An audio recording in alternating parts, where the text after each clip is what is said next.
I still remember the feeling of that small sketchbook in my hands, its corners worn smooth from being carried everywhere.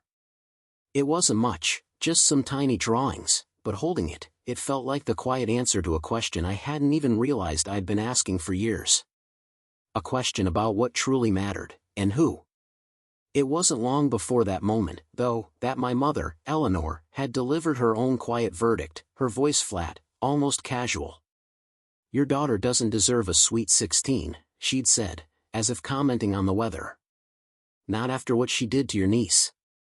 The dining room table was a war zone of dreams, catalogs, color swatches, venue brochures, cake samples, my notepad with a $34,000 cap underlined twice at the top. Across from me, my sister, Bethany, had her arms crossed. Her daughter, Maya, sat beside her, scrolling on her cracked phone, completely detached. I felt Eleanor's words land, a cold punch traveling from my chest to my jaw. My own daughter, Chloe, was in the hallway, pretending to examine the framed photos. But I saw her shoulders stiffen. Of course, she heard it all. Why? Because my 15-year-old had politely refused to hand over her brand-new birthday laptop. She embarrassed Maya, Bethany added, cutting in. In front of everyone. You're rewarding that. I didn't say anything. Not yet. My pen shook a little. I drew a box around DJ on my notepad, just to keep from throwing it across the room. Eleanor leaned back. If she was a good cousin, she said, she would have shared. Shared, as in, given her present away completely. From the hallway, Chloe's reflection in the glass cabinet blurred. She turned, walking upstairs without a word, each step careful and quiet, like she didn't want to bother anyone on her way out of her own party planning meeting. I'm Liam, 42, a broker in Alexandria, Virginia. I'm on the institutional side. It's not exactly thrilling barbecue conversation, but it pays well enough that my family stopped seeing me as a person and started seeing me as a walking limit increase. I'm divorced. Chloe lives with me full-time and spends every other weekend with her mom in Brooklyn. She's quiet, reads graphic novels, and color codes her notes for fun. She's the kind of kid teachers email you about just to say she helped another student today. My parents live 20 minutes away, in the same townhouse they've been in since I was a teenager. Bethany lives 10 minutes from them, in a house I helped her keep. Literally. When her husband got laid off 3 years ago, I covered their mortgage for 9 months. That was $1,800 a month. When my dad's truck died, I helped with the down payment on a newer one, another $5,000. Last year, when their roof started leaking, I wrote a $12,000 check so they wouldn't lose the house we grew up in. I didn't keep a ledger, but my bank app certainly did. In between, I was the guy who picked up the tab at family dinners. Paid for the California trip so all the grandkids could see Disneyland, even though Chloe's flight ended up booked for the wrong date. And somehow, that was her fault, too. They'd forget to put her in photos. Forget to tell her about cousin sleepovers. Forget her favorite cake flavor, but somehow always remember Maya's. I told myself they were just scattered, older, busy. I was busy too, but apparently, money travels faster than effort. The laptop thing started a week before the Sweet 16 conversation. I bought it for Chloe myself, a brand new MacBook Air, midnight color, with her initials laser etched on the back. She'd never had anything that wasn't a hand-me-down Chromebook from school or a refurbished tablet I grabbed on sale. I watched her open the box at our kitchen table, fingers trembling, eyes huge. "Are you serious?" she whispered. "For me?" "For you," I said. "For high school projects, for art, for whatever you want." She spent an hour just setting the wallpaper and the name on it, Chloe D's MacBook. She wiped the screen with the little cloth it came with like it was a living thing. The next day, Bethany showed up unannounced. She breezed in with a Starbucks cup and no hello, like always, already scanning the living room. "Where's Chloe?" she asked. "In her room, doing homework with a new laptop." Her tone changed on the word new. Sharp. Possessive. My stomach sank a little. I already knew. Bethany didn't knock. She just pushed Chloe's door open. "Hey, birthday girl," she sang. "Maya told me you got a brand new MacBook." Chloe looked up from her desk, her posture going small. "Yeah, Dad got it for me. I'm still setting it up." Bethany smiled, but it didn't reach her eyes. "Well, here's the thing," she said, leaning in the doorway. "Maya's laptop totally died this week, and she really needs something for school. You know, the pressure of junior year. Maya is 17. Chloe is 15. Somehow, that made my kid the sacrifice. So, we were thinking," Bethany continued, "you could let her use yours for the year. Then, Dad can get you one later. You don't really need something that fancy yet." Chloe glanced at me. I was standing behind Bethany now, my heart pounding hard enough to hear it. It was a gift," she said quietly. "I kind of need it for school, too." Bethany's smile evaporated. "Wow," she said. "Okay, I didn't realize you were selfish now." "That's enough," I said, finally stepping fully into the room. I should have shut it down harder. I know that now. Back then, I went for the middle ground like an idiot. "She just got it," I said. "It's hers. I can help you find something for Maya, but we're not handing this over." Bethany turned on me like I'd flipped a switch. "You're joking, right?" she snapped. "You make more in a quarter than we do in a year. But your precious daughter can't even share with her cousin?" Chloe stared at her hands, her thumb rubbing the edge of the laptop lid. "It's not sharing if I never get it back," she said, almost inaudibly. Bethany ignored her. "Fine," she said, grabbing her bag. "Just remember this when Maya doesn't get into a good college because she didn't have the right tools." She stormed out. The front door slammed a second later. I went to say something to Chloe, to tell her she didn't do anything wrong, that it was okay to keep her own gift. But she was already wiping her eyes with the sleeve of her sweatshirt, pretending to adjust the screen brightness. "I'm fine," she said. Can we order pizza tonight?" I nodded. "I'll order pizza." I changed the subject. I said nothing else. That was my mistake. And my mother smelled it like blood in the water. So there we were, a week later, at my parents' house, surrounded by binder tabs labeled Liam's contribution. And Eleanor had just declared that my daughter didn't deserve the party I was paying for. Bethany jumped in, like it was a synchronized routine. "Maya cried all night," she said. "You saw her, Mom." And Chloe just sat there, hugging that stupid laptop like it was more important than family. Eleanor nodded like a judge. "I'm not saying cancel the whole thing," she added. "I'm just saying maybe scale it back. Or," she shrugged, "make it more equal. Maybe Maya can have a joint party. She is turning 18. She's practically an adult. Never mind that Maya had already had a huge quinceañera that I wrote a 5-figure check for 2 years ago." I stared at the numbers on my notepad. Venue deposit, $10,000. DJ, $2,500. Photographer, $3,000. Dress budget, $1,200. Catering, $14,000. Cake, $1,500. Decor, $1,800. Favors, limo, incidentals. We were sitting at roughly $34,000 once everything settled. My parents had contributed exactly $0. Bethany had Venmo'd me $200 for cake or whatever and texted me 3 Pinterest links labeled Vibe. "You called me," I reminded Eleanor slowly, "and asked me to make it special."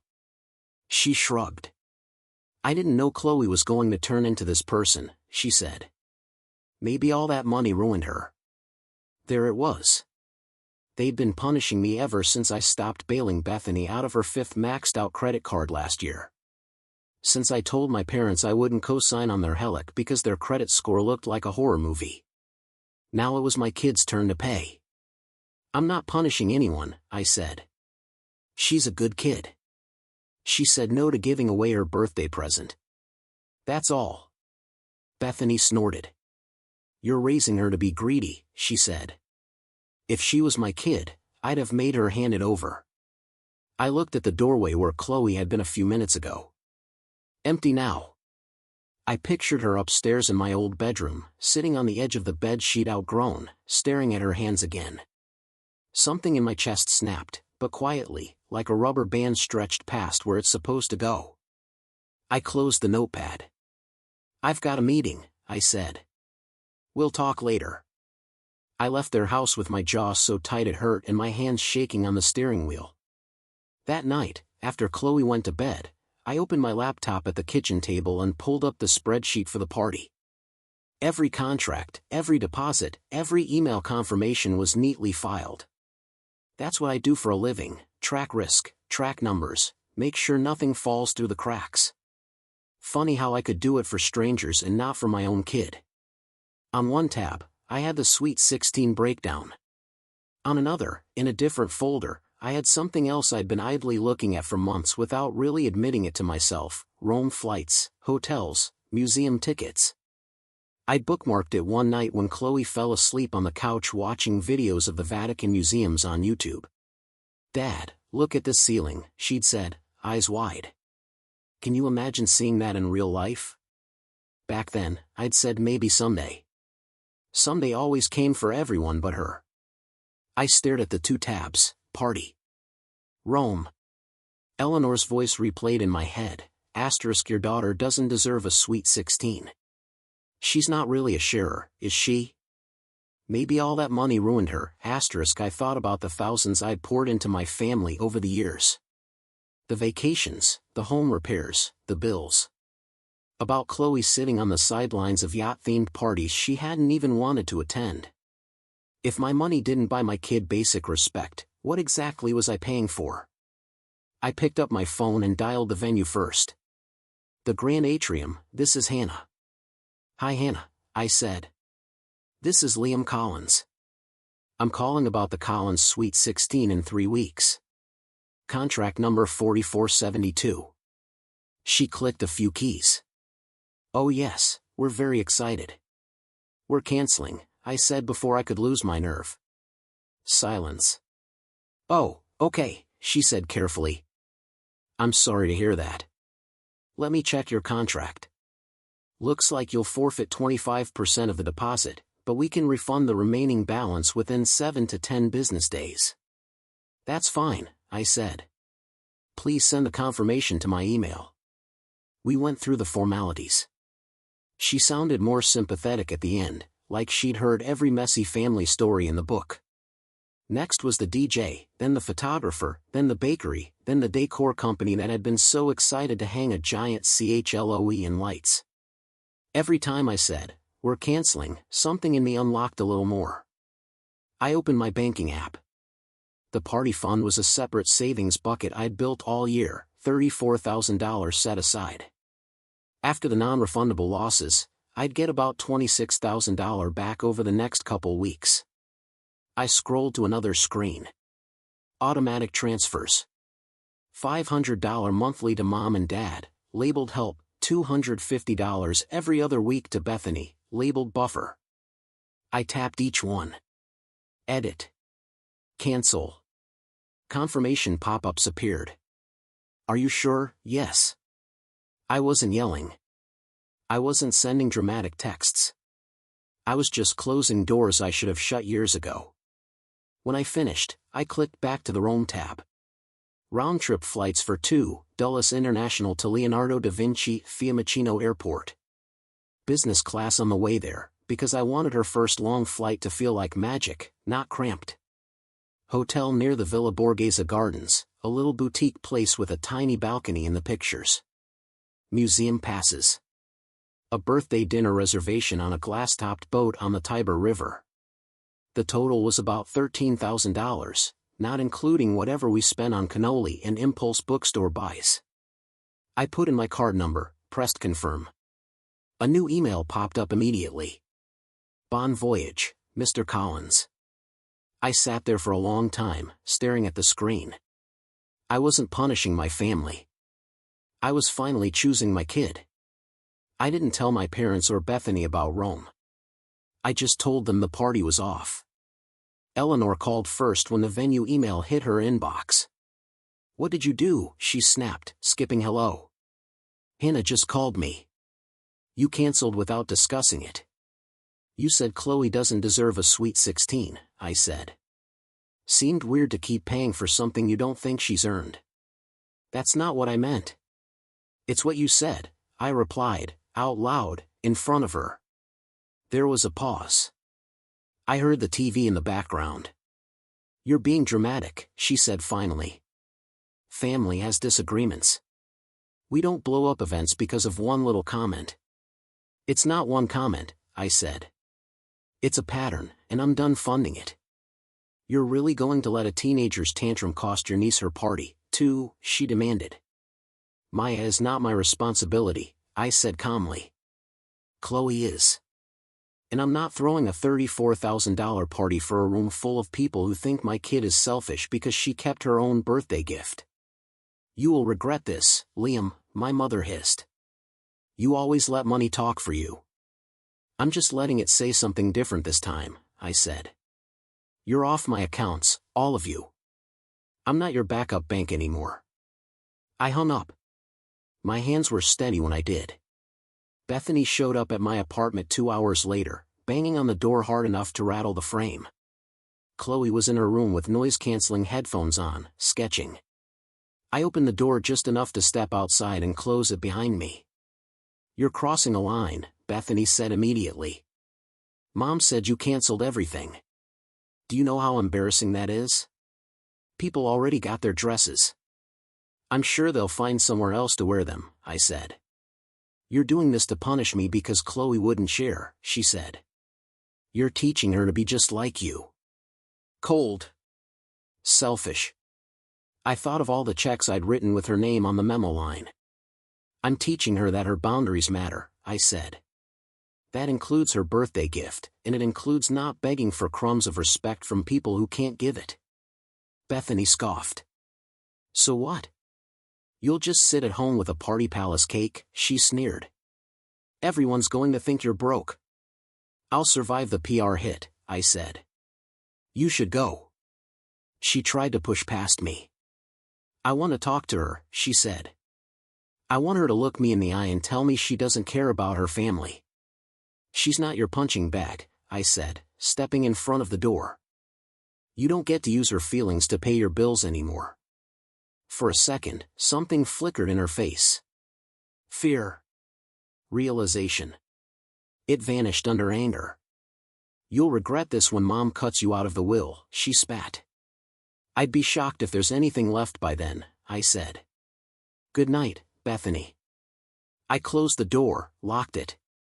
I didn't explain anything to Chloe beyond the basics. Hey, I said later that night, leaning on her doorway. Thought instead of a big party, we could do something else for your birthday. She paused her sketch. A tiny coliseum sat half-finished in the corner of the page. Like what? She asked. How do you feel about Rome? We landed on her birthday. She pressed her face to the plane window as the city came into view, lights scattered like someone spilled a jewelry box. On the train into the city, she kept whispering, is this real? Are we actually here? Like she was afraid if she spoke too loud, it would reset. We checked into the hotel. The room was small, but the balcony was real.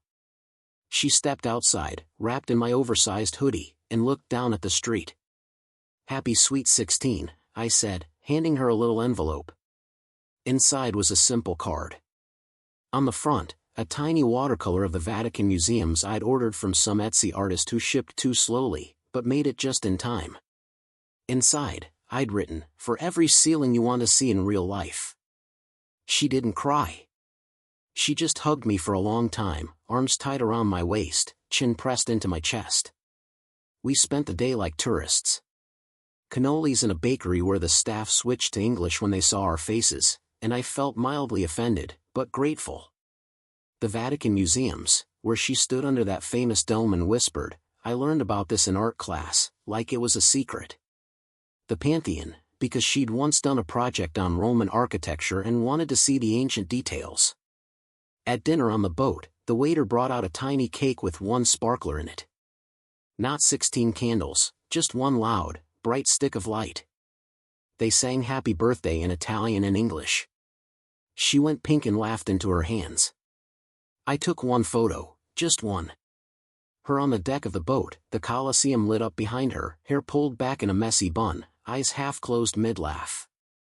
No makeup artist, no rented throne chair, no choreographed entrance. I posted it on my Instagram and Facebook with a simple caption, Sweet 16, just us. That was it. Within an hour, my phone buzzed on the nightstand. Bethany, we need to talk. Eleanor, where are you? Another from Bethany. Did you seriously take her to Rome and cancel the party for everyone else? Selfish much? A cousin. Dude, Rome. Happy birthday to Chloe. She looks so happy. Eleanor again. You humiliated us. People are asking what happened. You made us look poor. I turned my phone face down. Across the room, Chloe was standing at the window again, watching the city. Dad, she said. Yeah? Thank you, she said. For not making me give up my laptop, and for this. I know it's a lot. You deserve a lot, I said. Probably more than I gave you the last few years. She shrugged, turning back to the glass. I just like that it's just us, she said. It feels. I don't know. Easy. Easy. That was new. The real fallout started when we got home. There were 37 unread texts in the family group chat. I didn't open it. Eleanor left voicemails. You embarrassed me in front of all my friends, she said in one. They were expecting a party. Now they think we're poor or that something is wrong with you. In another, you're punishing everyone because Chloe is spoiled. You always overcompensate for her. Bethany was less poetic. You owe Maya an apology, she texted. She cried when she saw that picture. She deserved that trip more than a girl who can't share. I typed and deleted a dozen replies. In the end, I sent 2 messages. One to the group chat, one to my mother directly. To the group, I'm not funding events or bills for a family that thinks my daughter is less than. The party money paid for a trip for the only person who actually turned 16. Going forward, don't count my wallet in your plans. To my mother, I love you, but I will not sit by while you talk about my kid like that. If you can't treat her like your granddaughter, you don't get access to my money or my time. When you're ready to apologize to her, not to me, you can call. Until then, I need space. I put my phone on Do Not Disturb. The next weekend, my parents showed up at my apartment uninvited. Chloe was at her mom's. The timing was a small mercy. I opened the door and blocked the doorway with my body. Eleanor was already in tears, the performative kind. We just want to talk, she said. You always say that, I replied. But you never actually listen. Dad looked angry in that quiet, dangerous way he gets when you've messed with his routine. You're being ridiculous, he said. We raised you. We deserve respect. You had it, I said. You still do, in how I speak to you. But I'm not required to fund you. That part is over. My mother sniffed. You're cutting off your own parents, she said. Over what? A laptop? I shook my head. Over years of Chloe being treated like an extra, I said. The laptop was just the first time she actually said no. You didn't like seeing your pattern fail. Dad stepped forward. At least sit down and talk about the money, he said. We've been counting on that. The roof. You'll have to adjust, I said. Like I did when I was eating ramen in my 20s and you told me it would build character. Eleanor's face twisted. I don't know what kind of man stops helping his own family, she snapped. The kind of man who finally realized his help was just hush money, I said. I won't pay for access to people who treat my kid like a problem. They stared at me, stunned. The old version of me would have folded, then offered a compromise, promised to reinstate part of the transfer until things calmed down. This version of me just opened the door wider. You should go, I said. Next time you come over, it needs to be because you're here for Chloe, not my bank account. Eleanor started to say something. Dad put a hand on her arm. Come on, he muttered. He's made up his mind. For once, he was right. 2 months later, on a gray Saturday in March, we celebrated Chloe's sweet 16 again, our way. I invited a few people she actually liked, her best friend, Zoe, my younger cousin, Leo, who'd texted from the group chat to say, for what it's worth, I think Rome beats a ballroom any day. My ex came too. She and I are better co-parents than we ever were spouses. She brought a small cake and a ridiculous 16 candles she found at Party Palace. We pushed the dining table against the wall to make space in the living room. No DJ, just a Spotify playlist Chloe and Zoe argued over. No catering, just homemade sliders and a giant bowl of chips. I set 4 extra chairs at the table. No one sat in them. Chloe noticed. You expecting more people? She asked, gesturing. I used to expect them, I said. Now I just leave room. She looked at the chairs, then at me. I don't miss them, she said quietly. Is that bad? No, I said. I think that's honest. We sang Happy Birthday again. She rolled her eyes and smiled and pretended to hate the attention. After the cake, she pulled out a small sketchbook she bought in Rome with her own money. The cover was worn already, corners bent from being in her backpack. I made you something, she said, handing it to me. Inside were little drawings, our hotel balcony, the glass pyramid at the Vatican, the birthday boat with tiny dots that were people, me asleep on the plane with my mouth open. Thanks for that one, I mumbled. On the last page, she'd drawn our apartment from the outside. Lights glowing in just 2 windows. Little stick figure us inside at the table. Underneath, in her careful handwriting, she'd written, "Thank you for being my family." My throat tightened. I closed the book and held it like it was made of glass. Those 4 empty chairs stayed empty all night. No one dropped by just to talk. No one banged on the door. The next day, I took the Rome photo off my phone and printed it. I stuck it on the fridge with a magnet Chloe made in 3rd grade. Every time I opened the door for milk or leftovers, I saw her laughing under the Colosseum. Not in a rented ballroom full of people waiting to see what they could get out of me next. Just my kid. Just us. I used to think keeping the peace meant paying whatever it cost. Now I know better. I won't fund a family my daughter doesn't feel part of. But I'll move heaven and earth for the one she and I are building right here, piece by piece, with our own 2 hands. What does it take for you to realize your generosity is being exploited, not appreciated?